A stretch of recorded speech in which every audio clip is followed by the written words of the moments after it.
Hello and welcome back to a new video. Today is part 2 of the DKOldies PS3 Super Slim. If you remember from the previous video, I discovered the USB ports weren't consistently working and seemed very loose. Now in initial testing I did notice they were loose, but they were working. But when actually doing real world style testing, I noticed how finicky they actually were. I know I probably should have done more testing at first, but that is neither here nor there now.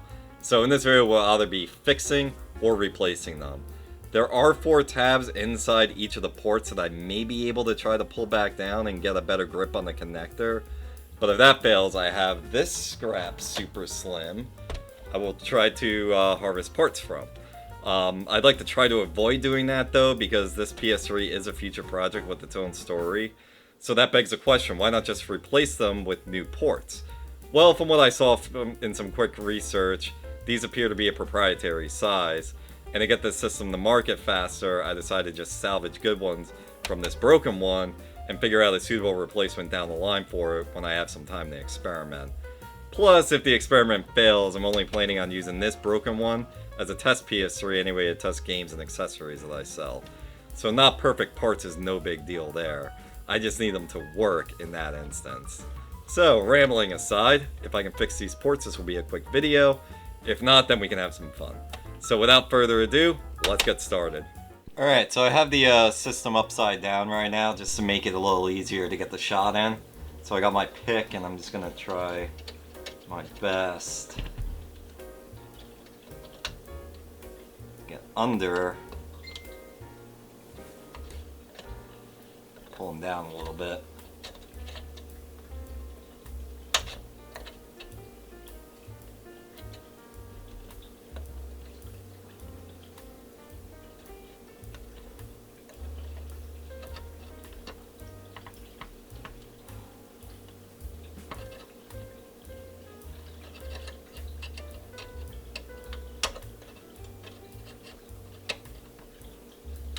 If you're following along with this at home, just make sure your system's unplugged when you do this. Don't do this with live electricity going through your console. Now these ones on the bottom, well, technically the top, I don't know if I'm going to be able to get to them.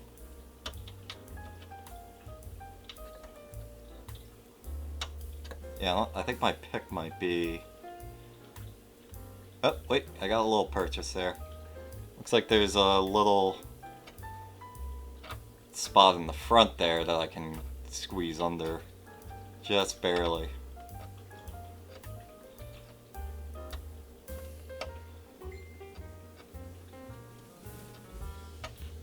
Yeah, maybe I can try a different pick of mine. Nah, it's still too fat. Actually, this pick's a little narrower. Just need a little bit. Doesn't need to come up much.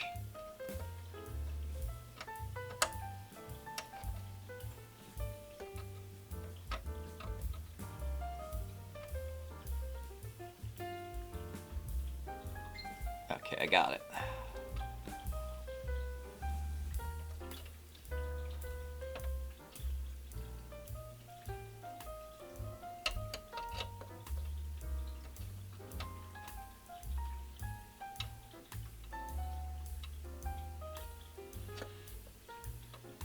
Just need to be very, very careful.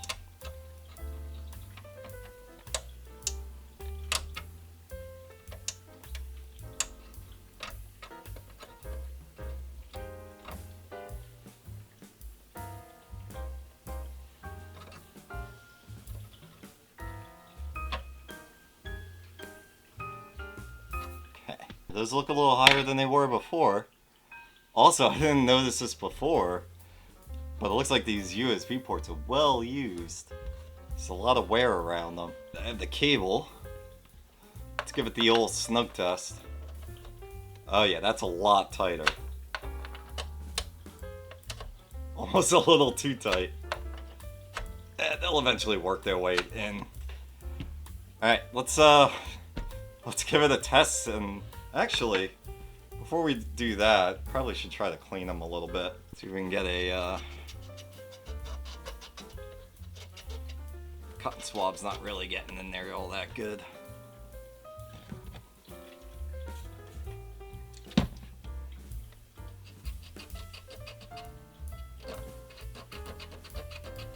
I don't want to cut off a piece of microfiber cloth because I'm afraid it's going to get stuck on the tabs. Just do the best we can. Alright, so I can do one more thing. I have this electronics cleaner. I'll put an affiliate link in the description below. It should be safe for plastic and everything. So we'll just give it a little bit of a spritz.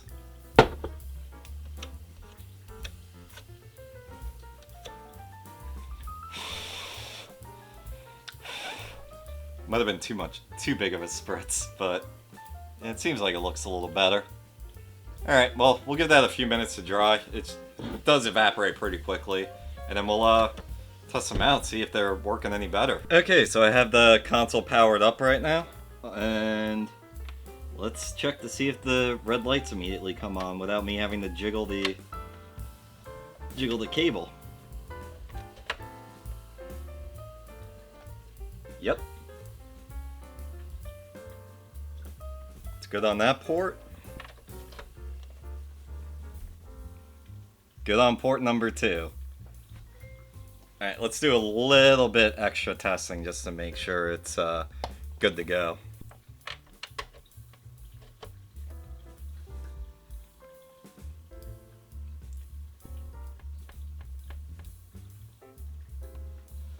Alright, so I've been playing around in the main menu. I have not lost connection to the controller yet. I'm just gonna switch them around.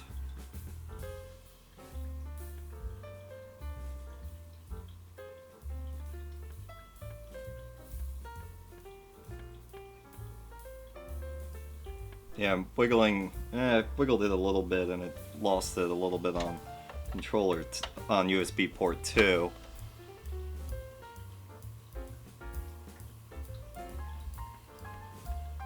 But not on 1. Alright, so I'm going to shut this down. I'm just going to pull the tabs down a little bit more on the second USB port. Not that I think it's going to really be much of an issue, but it's good to be a little thorough. Okay, we'll just pull this down just a little more. I think what's also counting against it is it does look like the port's a little bit misshapen here.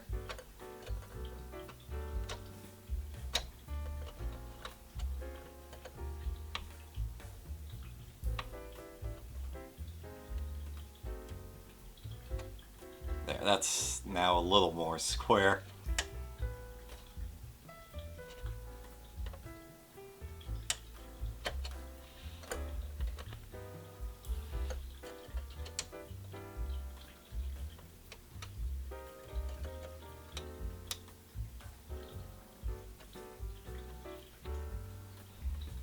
Okay, and we'll just do the ones, I guess technically on the top here.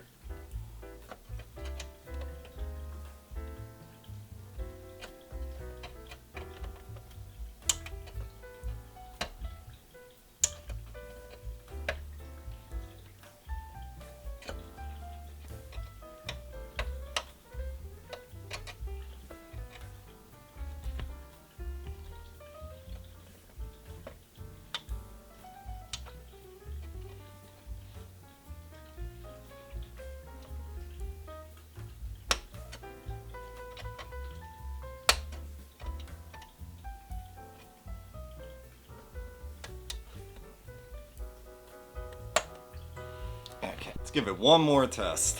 Alright, let's plug it in.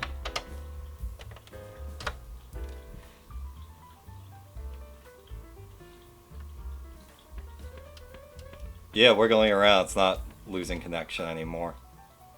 Okay, good. I'm satisfied with the result on this. I'm sorry, buddy. That was a little anticlimactic. I know a lot of people were here hoping for a little bit of drama, but sometimes it really is that simple. So I guess really the only other thing we have to do is just put this back together. So at least I can show the reassembly process, which I didn't get to do in the last video. So we're going to put the 4 silver screws back on.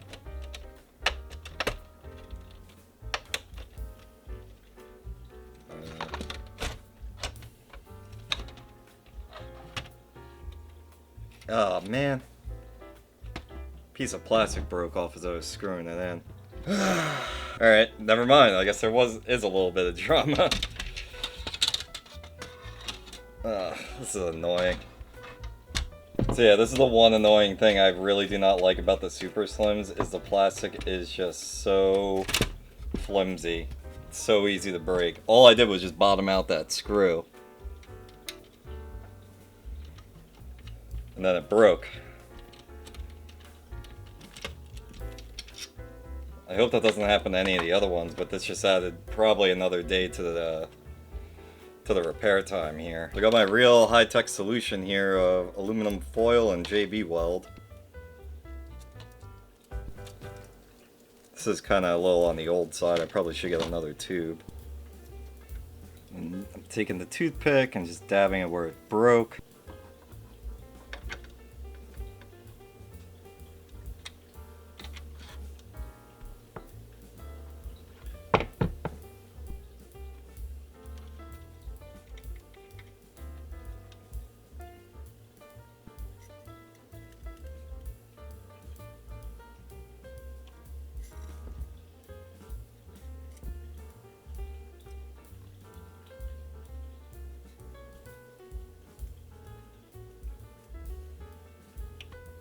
Yeah, I hope that's in the right position. Because once the stuff cures, that's probably not going to come off very easily. Alright, so it's been about 24 hours now. By the time that it cured last night, it was like past 10 o'clock, so I just decided to just wait.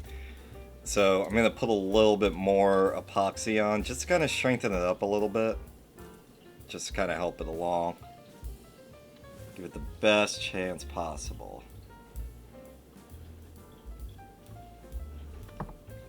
It's also full disclosure too, I got a little fiddly last night too, off camera.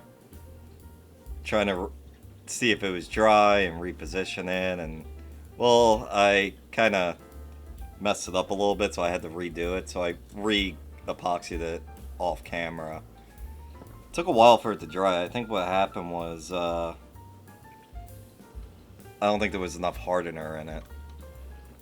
So, just ended up adding an extra day is all, but whatever. So I basically tried to clean it up, and it was a mess. That's why patience is a virtue. And I'll just put a little more on the back there, and it should be alright.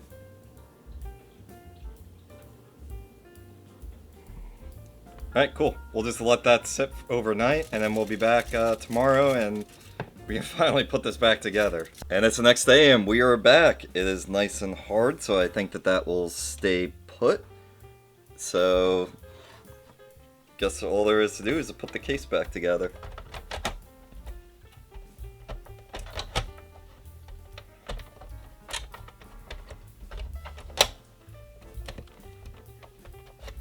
And I think this time I'm going to try to go from the bottom here.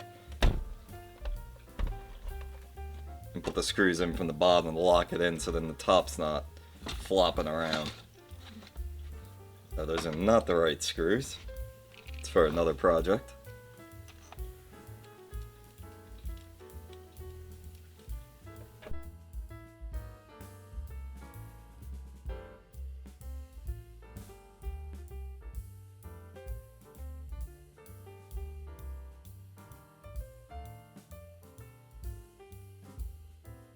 And also from AliExpress, I did get some new rubber feet for PS3 Super Slims. I bought a whole slew of them. I also like how they came packaged.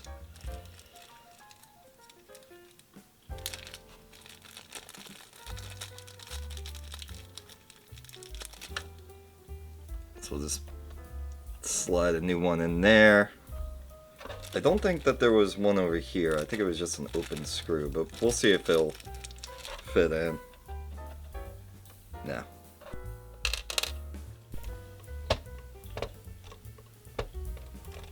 And then we got these 4 screws. Hopefully we don't break anything else. Now the one gripe I do have about the Super Slim, the one advantage of the Super Slim is that it's very simply built, so it's actually really easy to service. Well, getting into it can be a little bit of a pain in the butt. But the unfortunate thing is because it was so late in the cycle, they tended to use like really bad plastic that breaks so easily. It's very flimsy. Which, I mean, I know it's late in the cycle, but like the kind of build quality of this console is, of like the Super Slims, is like something that I feel like I would get off AliExpress. Nice, that screw held perfectly. But yeah, no, it's late in the cycle, but I mean, Sony's always had decent build quality on their electronics, so it's just always kind of shocking that to me that like they went so cheap on this. Like, have a little bit of pride in your work here, Sony. Alright, we just got these 2 Torx screws here on the top.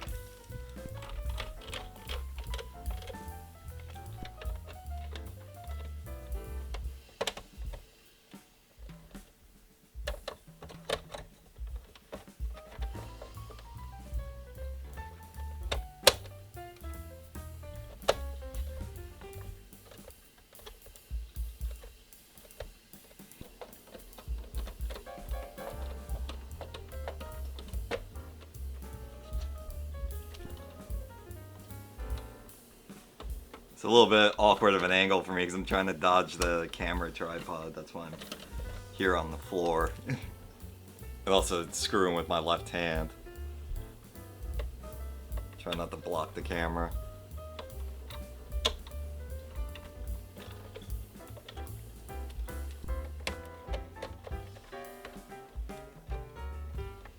And then the final piece. Ta-da! So the last thing I want to do is I want to kind of clean up this glossy plastic a little bit.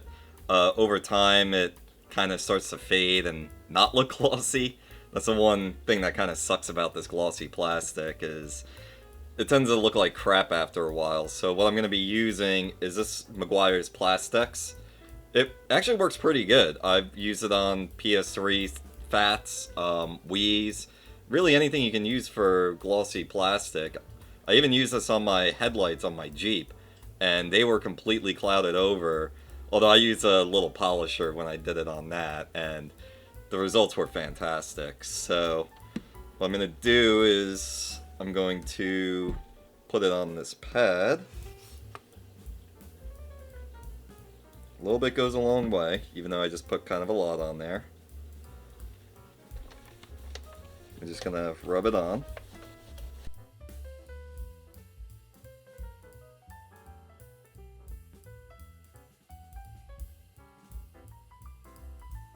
We'll just take a microfiber cloth and just wipe it off.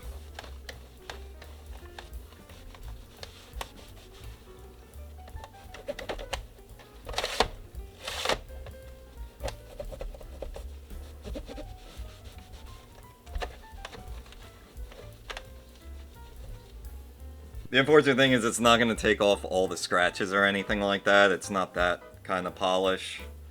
I've been experimenting with like rubbing compounds to kind of take it off a little bit, but since I'm still experimenting, I don't really want to show that on YouTube just yet.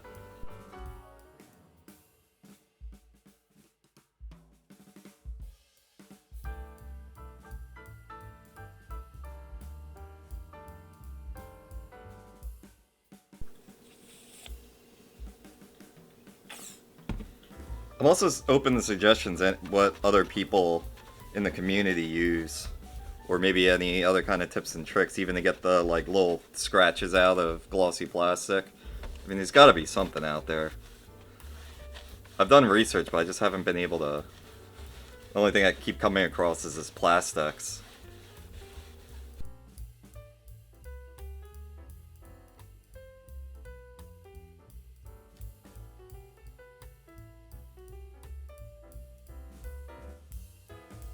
Yeah, it definitely took the haze off. This looks a lot better underneath, at least.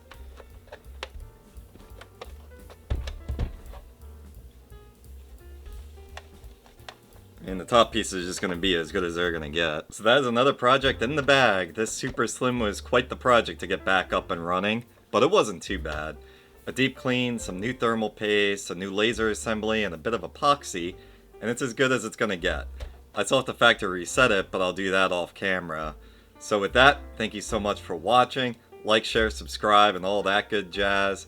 And keep the comments flowing. I've been loving interacting with you all. And stay tuned for the next video when we dive into the PS1 to replace its laser assembly, which I have on the way as we speak. I have 2 more I need to repair from the DKOldies shipment, so one of them will be featured. Then after that will be the final system in the DKOldies series with the bug-infested PS3. I also did get another large shipment in with numerous issues, so there's no shortage of projects for the channel. So for now, take care, and remember, fix it, don't ditch it. Have a good one.